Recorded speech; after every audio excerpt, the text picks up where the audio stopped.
Hey, what's up, everybody? This is Mike at Audio Freak again, back with the Thursday trick number 3, which is the span concept week.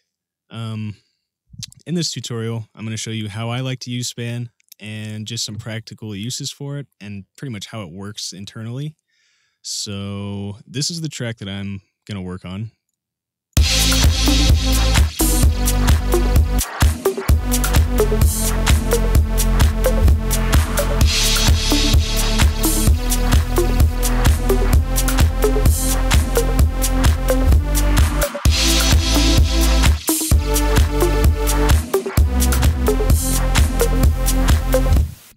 So, as you can hear, a lot of stuff is clashing, and that's what we're going to fix with span. So, what I like to do is have one span on the selected channel, and I have a preset just called fast. Oops. There you can see noise, but if I play something and select a track, it's just a very fast settings on this span, so I can just see what it's doing. So there's one practical use, is just to have a span on your mixer track, and then you can click around.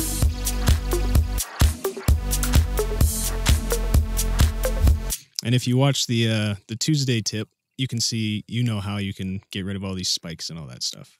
So use 1, done. For actual mixing purposes, I'll actually make a span track. Let's make it gold. And I don't route to the master just because it's just for analysis. So what I'm going to do is send the 3 things I'm going to mix. So I'm just keeping all the drum bus together just for simplification. And then I open up a span. And now I'm going to teach you the routing. So to route multiple tracks and have them both show up on the same screen in span, you need to have A, B, C, D, E, F, G, and H. So what the top row is just stereo pairs of each track that you put in here. So A is left, B is the right of the first track you put in, which is going to be my drum bus. Then insert 3 and insert 4 would be of the next one, etc.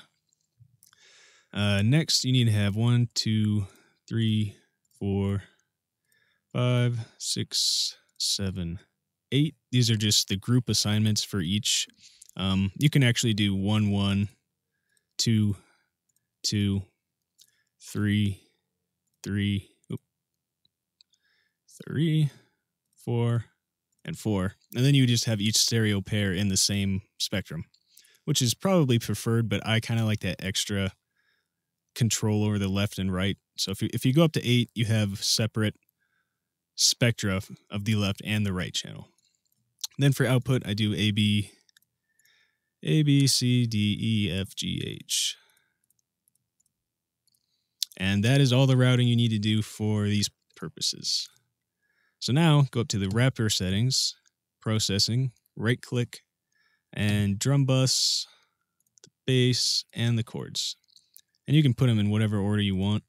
There's also auto map inputs, which is kind of nice, but it kind of does stupid stuff like that sometimes. Anyway, now when I play the track, I see my drum bus because I have group 1 selected. So group 2 would be my bass. Group 3 would be my chords. And that's fine and dandy. But the cool part is when you bring in the other groups in the underlay. So group 2. Now you kind of see where I'm going with this. So we could definitely see that the kick and bass could clash. But it's kind of iffy. So what I'm going to do is go into the Edit tab. And for group 1, which is the drum bus, I'm going to bring up the resolution or block size.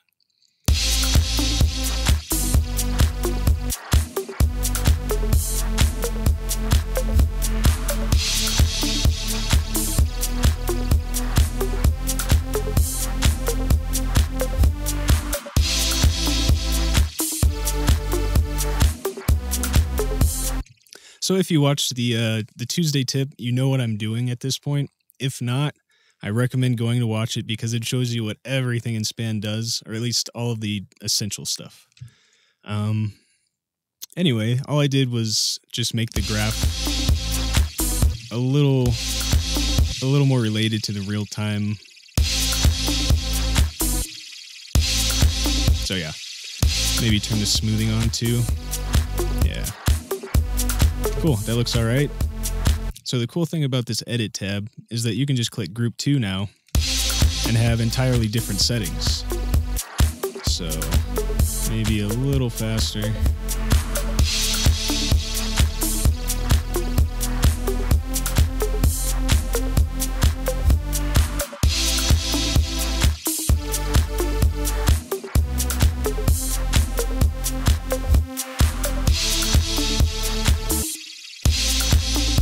All right, now we have a pretty good representation of what the audio is actually doing.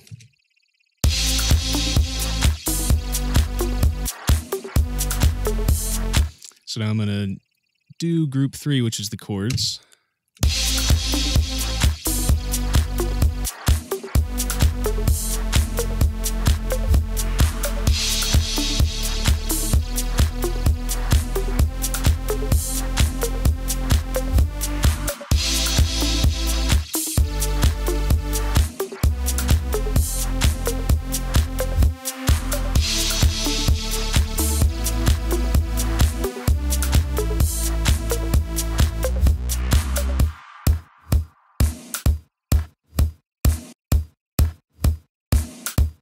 Cool. So now that that's all set up, we can actually start doing mixing work. So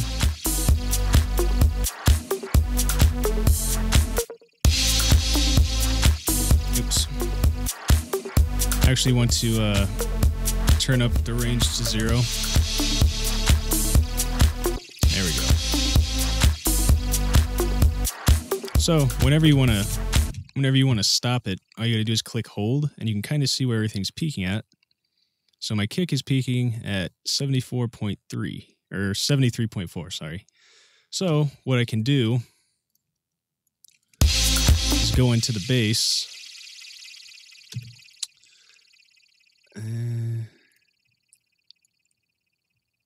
Make a point. 73.4, was it 70? Whichever one it was. Let's try 2 dB.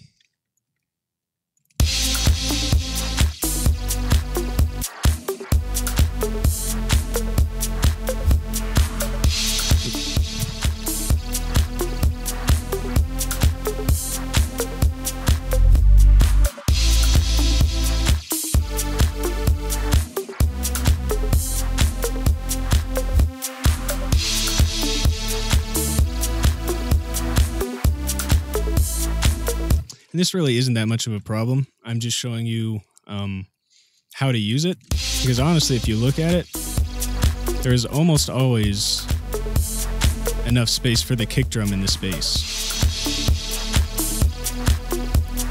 Especially since it's already side changed. So what I'm actually going to do, we'll keep that there, just for that little cushion. But I'm going to move on to the bass.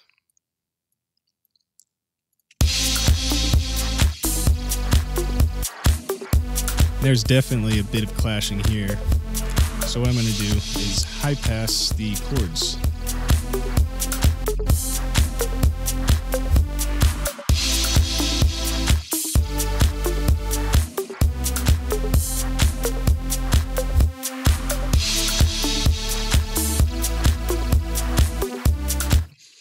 And of course you could use a higher slope.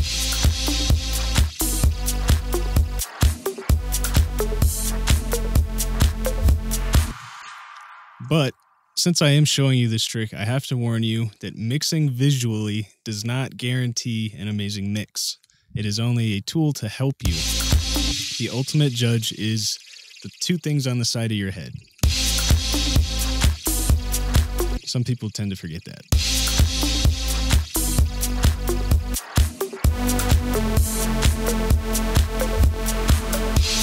I think about right there.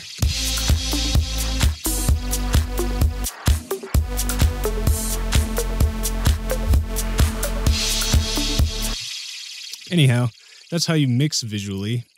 I had one more idea written down. Yeah. So first, let's go ahead and skip this now, because that's the basic idea of the whole thing. You can actually mix your entire drum bus like that. You can mix your whole synth bus like that, and then just mix buses if you want to simplify it. But that is the basic way of mixing visually with Span and how I like to use it. So next, I actually have another use for Span, and that is using reference tracks and comparing them to your frequency levels. So let's see. Let's bring something in. I think that's metal.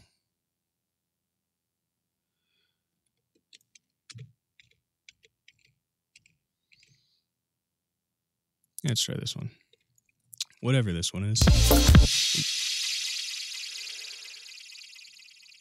Is there actually stuff in this pattern? Okay. That's why. Durr.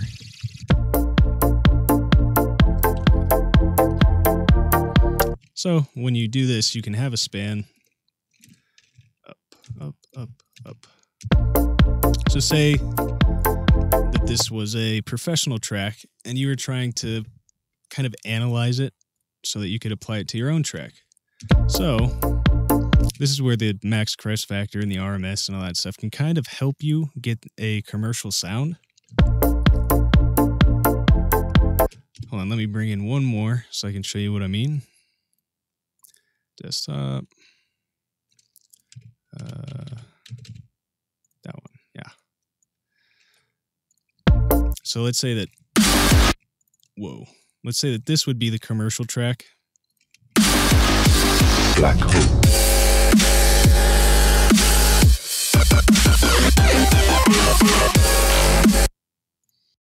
So what I do is let it run through. Black hole.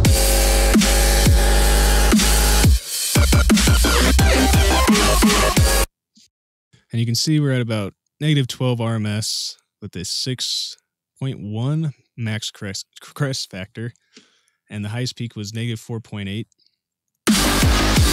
Black hole. It was also highly mono-compatible. And let's bring in the other one now. I know these are completely different, but this is just for the sake of science. For science.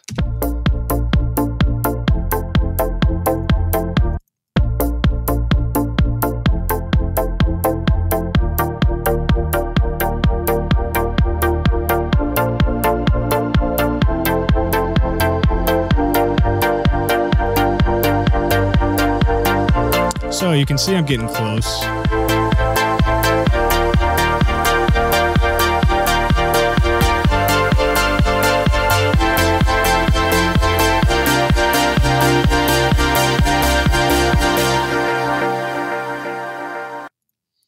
So overall, if this was the track that was mine, and this was the track that I wanted to compare to, they are pretty close in terms of levels and all the scientific bullshit. But another way to compare, put them both on their own mixer track once you've exported, or you can actually make your own pseudo master track, but it takes a lot more routing and I don't want to do that right now. So here's my track, here's that track that I'm comparing it to. So of course, route it to the span, go into the span, chunk, and me. So 2, 3, and that's it. So now, holy cow.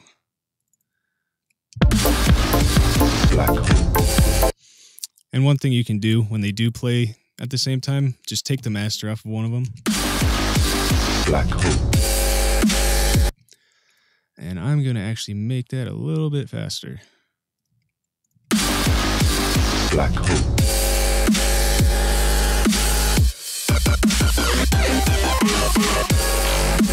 So you can kind of see that the curve is similar.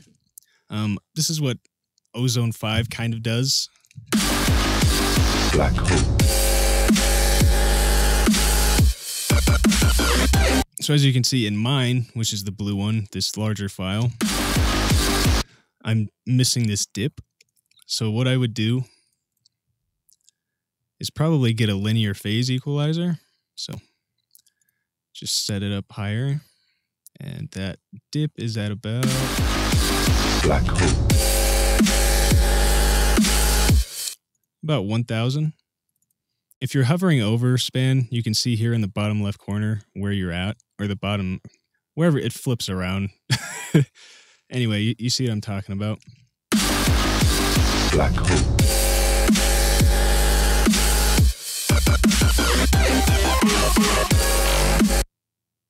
So that dip is like right about in there. Getting closer. I might actually go to group 3. I always click the settings tab. Turn that down. Now I can get a little better comparison. Oh yeah, I almost nailed it. Cool. Well, let's see what it sounds like. That's the real test. Even though they're two completely opposite genres.